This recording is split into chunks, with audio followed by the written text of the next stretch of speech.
आप सभी का स्वागत है आपके अपने चैनल टैड वॉरियर्स में। फ्रेंड्स, आई एम शिल्पी सिंघल। हर बार की तरह इस बार भी अपनी वीडियो में एक न्यू टॉपिक लेकर आए हैं, जो टॉपिक है अधिगम की प्रभावशाली विधियां।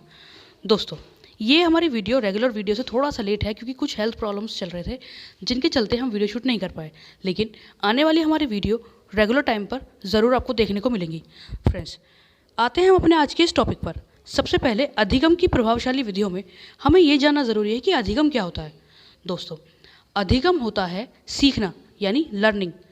जब किसी व्यवहार के द्वारा यानी हम अपने आसपास की चीज़ों को देखते हैं, उन्हें देखकर हम कुछ नया करने की कोशिश करते हैं या उस ज्ञान को हम पाने की कोशिश करते हैं, तो उसके द्वारा हमारे व्यवहार में कुछ ना कुछ परिवर्तन होता है। उस परिवर्तन को ही अधिगम कहते हैं। वो परिवर्तन सकारात्मक भी हो सकता है, नकारात्मक भी। फ्रेंड्स, इसके बाद अब हम जानेंगे कि अधिगम क्या है, इसे शाब्दिक तौर पर किस तरह परिभाषित किया जा सकता है। अधिगम एक ऐसी प्रक्रिया है जो व्यक्ति के व्यवहार में परिवर्तन लाती है। दिए गए ज्ञान एवं वातावरण से क्रिया करके व्यक्ति अनेक प्रकार के अनुभव प्राप्त करता है, जिससे उसके विचारों, संवेगों, कार्यों आदि में किसी न किसी प्रकार का परिवर्तन अवश्य होता है। दोस्तों, जिस प्रकार यहाँ लिखा हुआ है उसके अनुसार अधिगम एक ऐसी प्रक्रिया है जिसकी वजह से इंसान के व्यवहार में बदलाव आता है और वो अपने आसपास के जो वातावरण है उससे प्रक्रिया करके, अनुक्रिया करके तरह तरह के अनुभव प्राप्त करता है। उन अनुभवों में जैसे किसी नए खेल को सीखना या कुछ गाना गाना सीखना या कुछ अनेक प्रकार की क्रियाएं करना, इस तरह की कोई भी चीज़ शामिल हो सकती है जिससे सीखने वाले के विचारों, संवेगों यानी इमोशंस, कार्यों आदि में कोई ना कोई परिवर्तन अवश्य होता है। फ्रेंड्स, यहाँ ये बात भी जानने वाली है, आप लोगों ने देखा होगा कि सीटेट में ज़्यादातर जो क्वेश्चंस होते हैं वो नॉर्मली ज्ञान के पर आधारित ना होकर के ज़्यादातर पेडालॉजी बेसिस ज़्यादा होते हैं।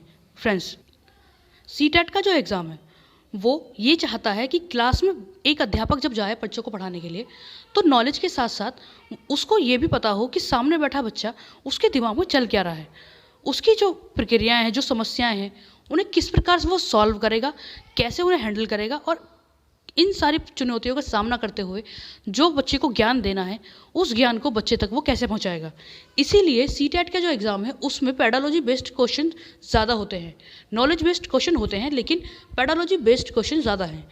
इसमें आगे आता है फ्रेंड्स हमारा यह परिवर्तन अधिगम की प्रक्रिया, अधिगम की क्षमता और अधिगम व्यवस्था पर निर्भर करता है। इसका मतलब दोस्तों, अधिगम की प्रक्रिया यानी जो बच्चा सीख रहा है उसको किस तरीके से सिखाया गया है। किसी भी चीज़ को सीखना उसके तरीके पर बहुत ज़्यादा निर्भर करती है। अगर बच्चा जो सीख रहा है उसकी रुचि के अनुसार जिस चीज़ में वो इंटरेस्ट लेता है, उन तरीक़ों से उसको सिखाया जा रहा है, या जो सिखाने वाली विधियाँ हैं वो प्रभावपूर्ण है, उनके द्वारा बच्चे को सिखाया जा रहा है, तो वो बहुत जल्दी सीख जाएगा। और इसमें कहीं ना कहीं बच्चे की जो सीखने की क्षमता है वो भी बहुत मायने रखती है, यानी कितनी उसकी कैपेसिटी है। मान लीजिए बच्चा है फर्स्ट क्लास का और हम उसे ज्ञान दे रहे हैं फिफ्थ क्लास का, तो वो उसे हैंडल नहीं कर पाएगा। इसीलिए बच्चे को उसी की क्षमता के अनुसार ज्ञान देना जो दिया जाता है उसे वो हमेशा याद भी रखता है और अपने व्यवहार में शामिल भी करता है।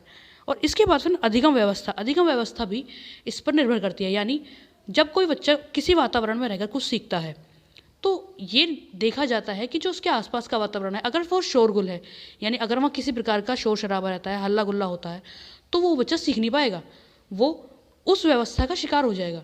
इसीलिए जो अधिगम व्यवस्था है वो शांतपूर्ण होनी चाहिए, जिसमें रहकर बच्चा कुछ ना कुछ सीख पाए। फ्रेंड्स, अगर हम सरल शब्दों में कहें तो अधिगम का अर्थ है सीखना और दूसरा अर्थ है व्यवहार में परिवर्तन। फ्रेंड्स, अधिगम का जो नॉर्मली हम अर्थ मानते हैं वो है सीखना और एक व्यवहार में परिवर्तन। अगर कोई आपसे पूछ ले अधिगम क्या है, तो आप यही ध्यान रखेंगे कि जिस ज्ञान के कारण, जिस अनुभव के कारण व्यक्ति के व्यवहार में परिवर्तन होता है, वही अधिगम कहलाता है। इसके बाद फ्रेंड्स हम जानेंगे अधिगम की प्रभावशाली विधियाँ कौन सी हैं। सबसे पहली विधि है करके सीखना। इस विधि को सबसे ज़्यादा इम्पोर्टेंट माना जाता है, क्योंकि ऐसा कहते हैं कि जिस काम को इंसान करता रहता है उसे करने के लिए उसके पास तरह तरह के अनुभव प्राप्त हो जाते हैं। वो एक समय में उस काम को इतने अच्छे से करता है जितना नॉर्मली वो किसी काम को ना कर पाए। दोस्तों, जैसे अब मान लीजिए इसका अगर हम एक एग्जांपल लें, जब एक छोटा बच्चा नर्सरी क्लास में होता है, अध्यापक को देखकर वो कुछ काम करना सीखता है, तो वो उस काम को बहुत अच्छे से करने लगता है। एक अवस्था ऐसी आती है जब वो बहुत आसानी से किसी भी काम को सीख जाएगा। इसके बाद अगली जो विधि है अनुकरण द्वारा सीखना। अनुकरण से तात्पर्य जैसे सामने वाला कर रहा है उसको ही दोहरा करके, उसकी कॉपी करके बिल्कुल वैसे ही दोहराना। इस तरह भी किसी को ज्ञान अगर दिया जा रहा है वो बहुत जल्दी कोई बात सीख पाता है। इसके बाद अगली निरीक्षण करके सीखना। दोस्तों, निरीक्षण से तात्पर्य किसी चीज़ को ऑब्जर्व करना, यानी किसी चीज़ को देख देख कर सीखना। मान लीजिए एक अध्यापक बच्चों को भूगोल का, इतिहास का ज्ञान दे रहा है और अगर वो उन्हें केवल कक्षा में रहकर इस बारे में ज्ञान दे तो वो बच्चे उसको उतने अच्छे से नहीं समझ पाएंगे जितना वो बच्चों को बाहर ले जाकर उन पर्यटन स्थलों से परिचित कराकर जिनके बारे में उन्हें किताबों में पढ़ाया गया है, उतना जब वो बच्चे सीख पाएंगे उन स्थानों को देखकर, अपनी आंखों से निरीक्षण करके, तब वो किसी भी चीज़ को बहुत आसानी से सीख पाएंगे। अगला परीक्षण करके सीखना। दोस्तों, परीक्षण से तात्पर्य कि किसी लिखी हुई एक विधि के आधार पर जो कहा गया है उसको चेक करना कि क्या वाकई ऐसा हो सकता है। इस तरह की चीज़ों के आधार पर भी अधिगम करना बेहद सरल हो जाता है। अगला पूर्ण एवं आंशिक विधि से सीखना।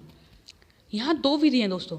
पूर्ण विधि से तात्पर्य कुछ टॉपिक्स ऐसे होते हैं जिनमें पूर्ण विधि का तात्पर्य होता है किसी बच्चे को किसी चीज़ के बारे में पूर्ण रूप से ज्ञान देना।